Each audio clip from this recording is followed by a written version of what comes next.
Assalamualaikum warahmatullahi wabarakatuh. Siswa sekalian, salam sejahtera bagi kita semua. Mari kita lanjutkan belajar fisika. Masukilah gerbang fisika.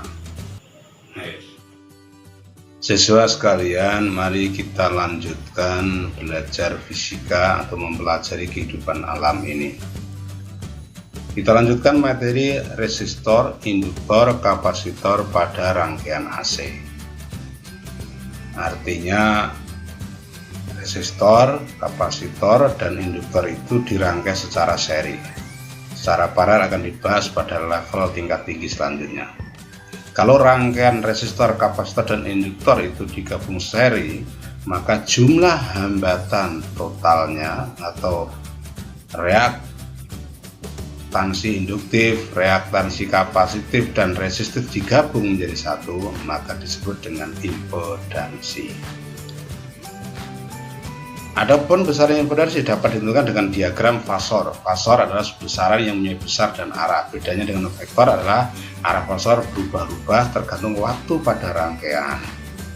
Pada rangkaian seperti ini arus bisa mendahului atau tertinggal fasenya dengan tegangan, tergantung dari sifat rangkaian itu dan sudut fasenya. Kalau Anda lihat diagram fasor yang ada di layar ini, maka nilai Z atau impedansi adalah akar dari R kuadrat ditambah XL dikurangi XC dikurangi L dikurangi XC kuadrat, sehingga ini nilai Z. Dengan Z adalah impedansi rangkaian, satuannya adalah ohm karena hambatan total. Sedangkan besaran sudut fase dapat ditentukan adalah tangan C. Melihat grafik ini, tangan C adalah XL dikurangi XC dibagi R. Ini nilai adalah nilai impedansi. Kemudian sedangkan sifat rangkaian ditentukan oleh besar dan kecilnya reaktansi induktor dan reaktansi kapasitor. Jika XL atau reaktansi induktor lebih besar daripada XC, maka rangkaian bersifat induktif. Kalau rangkaian bersifat induktif, maka seperti rangkaian RL gambarnya. Persamaannya juga seperti persamaan R dan L, induktor dan resistor. Tetapi jika XL lebih kecil dari XC, maka rangkaian bersifat kapasitif, sehingga grafiknya adalah seperti rangkaian R dan C, di mana arus mendahului. Kalau sifat induktif itu arus tertinggal, maka di kapasitor ini arus mendahului. Persamaannya sama juga rangkaian RC. Tetapi jika XL sama dengan XC, maka rangkaian bersifat resistif. Rangkaian resistif itu artinya arus dan tegangan itu sefase. Maka persamaannya seperti rangkaian resistor dengan listrik bolak-balik. Siswa sekalian, jadi pemahaman awal kamu harus paham dulu sehingga mendapatkan persamaan yang ada seperti ini. Yang membedakan adalah nilai Z-nya dengan rangkaian RL maupun RC yang sebelumnya. Siswa sekalian, kita lanjutkan. Bagaimana terjadinya ketika XL sama dengan XC itu dinamai dengan peristiwa resonansi seri. Merupakan peristiwa ketika sifat induktif saling meniadakan dengan sifat kapasitif, sehingga rangkaian sering dikatakan dengan bersifat resistif.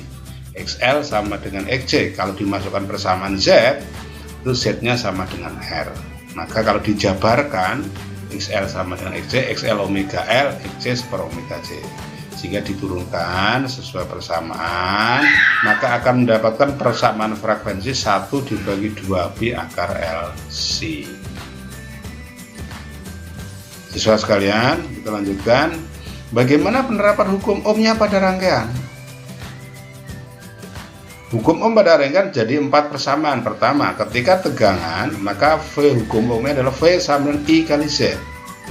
Kalau tegangan pada resistor, maka adalah VR I kali R. Pada kapasitor maka VC I kali XC. Dan ketika pada induktor maka VL adalah I kali XR. Jadi di sini ada 4. Ada 4 hukum ohm yang diterapkan. Kapan menggunakannya? Nanti Anda harus memahami suatu persamaan. Kapan menggunakan VIZ, kapan menggunakan VR sama dengan I kali R, kapan menggunakan VC I kali XC, dan kapan VL dan I kali XR. Jelas siswa sekalian? Dan ini kalau dibuat suatu persamaan maka akan mendapatkan bentuk yang lain. Nah, sekarang aplikasinya siswa sekalian. Hambatan ini diketahui datanya ada seperti ini. Data ada hambatan resistor, induktor, kapasitor masuk nilai 300 ohm, 0,9 Henry dan 2 mikrofarad. Jika ketiga komponen listrik tersebut dihubungkan seri dan diberi tegangan efektif sebesar 50 volt, sedangkan frekuensi sudutnya adalah 1000 radian per sekon, maka pernyataan pertama input dari si rangkaian 500 ohm, arus efektif rangkaian 0,1 ampere, tegangan melintasi induktor adalah 90 volt, tegangan melintasi kapasitor adalah 50 ohm. Dari 4 pernyataan di atas manakah yang benar? Maka pembahasannya R-nya 300 ohm, XL-nya dihitung dulu, yaitu ketemu 900 ohm, XC-nya ketemu 500 ohm, sehingga Z didapatkan 500 ohm. Kemudian arusnya adalah V dibagi Z, jadi hukum ohmnya di sini V dibagi Z, 50 bagi 500, 0,1 ampere. VL-nya ada XL kali I, maka 900 kali 0,9 volt. XC adalah VC-nya adalah XC kali I, 500 kali 0,1. Ini aplikasinya kapan menggunakan lebih dulunya Anda harus memahami dengan perubahan-perubahan yang ada, sehingga persamaan ataupun perhitungan ini kamu bisa menghitung dengan tepat. Kalau tidak akan menjadi persoalan. Contoh yang kedua, rangkaian seri RLC dengan hambatan resistor 100 ohm, arus listriknya berupa persamaan seperti ini. Nah, persamaan seperti ini berarti ini menunjukkan arusnya adalah tertinggal. Kalau tertinggal berarti kalau arus tertinggal berarti XL-nya lebih besar daripada XC. Dan tegangannya adalah 800 akar 3 sin 200T, serta reaktif kapasitas adalah 100 akar 3 ohm. Penyelesaiannya, pertama cari Z dulu, maka kita gunakan V maksimum dibagi I maksimum. Vmax diambil dari persamaan tegangan 800 akar 3, Imax diambil dari persamaan arus 4 akar 3, sehingga diperoleh Z nilainya adalah 200 ohm.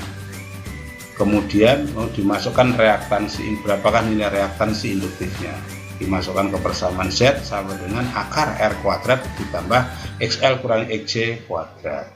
Dengan memasukkan data Z-nya 200, XC-nya 100 akar 3, maka diperoleh XL 200 akar 3. Prediksi saya tadi betul, karena melihat persamaannya adalah arusnya tertinggal, ini arus tertinggal, maka XL lebih besar daripada XC. Sudut fasenya adalah cos theta dan R dibagi Z. Kalau saya menggunakan cos, menggunakan tangan sebenarnya sama. Kalau ini menggunakan cos adalah R dibagi Z. Kalau menggunakan tangan maka XL kurangi XC dibagi R. Hasilnya cos theta-nya adalah setengah, maka theta-nya adalah 60 derajat. Ini contoh aplikasi yang kedua. Kemudian selesaikan rangkaian-rangkaian soal yang ada, rangkaian RLC dihubungkan dengan sumber tegangan seperti ini, kamu uraikan, kamu jabarkan kembali. Yang ketiga lebih rumit lagi. Di sini ada rangkaian, ada titik A, B, C, D. Nah, hitung besar tegangan maksimumnya, sama seperti tadi langkah-langkahnya, kamu cari arusnya dulu, kemudian cari tegangan di AB, dari VAB itu VR, kemudian VBC itu adalah VC, VCD adalah VL.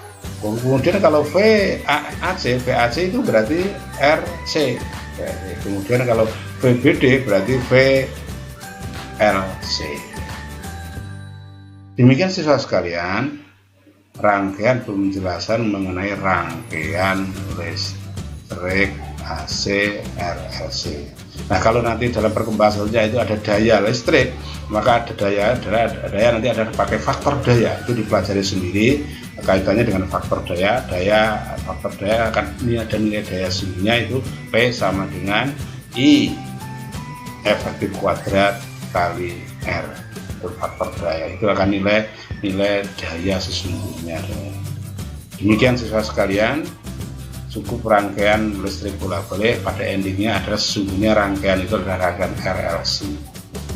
Kurang dan lebihnya saya telah menyampaikan, mohon maaf. Saya akhiri. Assalamualaikum warahmatullahi wabarakatuh.